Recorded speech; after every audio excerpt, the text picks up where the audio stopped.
كل سؤال هتجاوبه صح هتكسب فيه 100 جنيه. السؤال الاخير السؤال الرابع عشان تاخد كل ال 300 دول وعليهم 300 كمان لازم تجاوب السؤال الرابع صح، والا يضيع عليك ال 300 الاولانيين. ايه رايك؟ موافق؟ طيب خلي الحصاله في ايدك بقى. السؤال الاولاني، انت طبعا سمعت عن حاجه اسمها الفسيفساء، سمعت عنها؟ سمعت طبعا. طيب ايه يا ترى الفسيفساء دي؟ نوع من الامراض. الفسيفساء هل هي نوع من الامراض اللي بتصيب البشرة بالفتافيس، ولا هي اكلة شعبية في الاسكيمو، ولا هي مرض بيصيب المعدة؟ الفسيفساء انت سمعت عنها طبعا. ايه بقى هي الفسيفساء؟ هي اكلة شعبية في اسكيمو. اكلة شعبية في الاسكيمو. برافو عليك، برافو برافو عليك. لا لا لا لا لا لا لا، ادي اول 100 جنيه اهي. ركز اهي هنا جوه الصندوق. دلوقتي داروين اكتشف في نظرية اينشتاين عدد الشعيرات في رأس الجنين.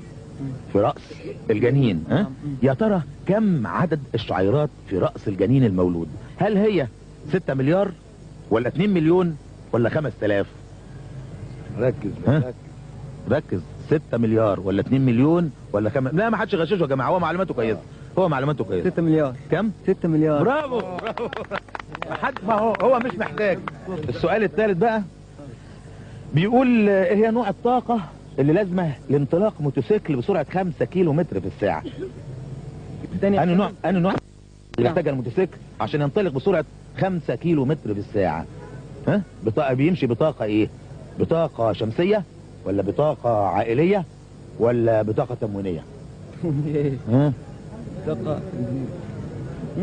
بطاقة تموينية ولا بطاقة شمسية ولا بطاقة عائلية؟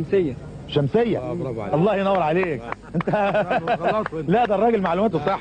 طيب السؤال الرابع بيقول، وهو السؤال المفتاح، بيقول ايه اللي وزنه اتقل، الفيل ولا الحصان؟ الفيل طبعا. الايه؟ الفيل طبعا. طبعا الفيل. حظك وحش. معلش. لا الفيل. معلش. لا يا عم. لا ايه يا عم الفيل اللي اتقل. الفيل اتقل من الحصان؟ يا راجل مين قال كده؟ اوعى ايدك. ايه دي؟ ايه الفيل اتقل. الحصان يا لا عم. الفيل يا عم. يعني عايزني انا اصدقك في الاجابه دي؟ لا سوري يا فندم. لا حظك وحش بقى. حظك وحش يا عم. الفيل بقول لك غلط. يا عم الفيل اتقل. غلط.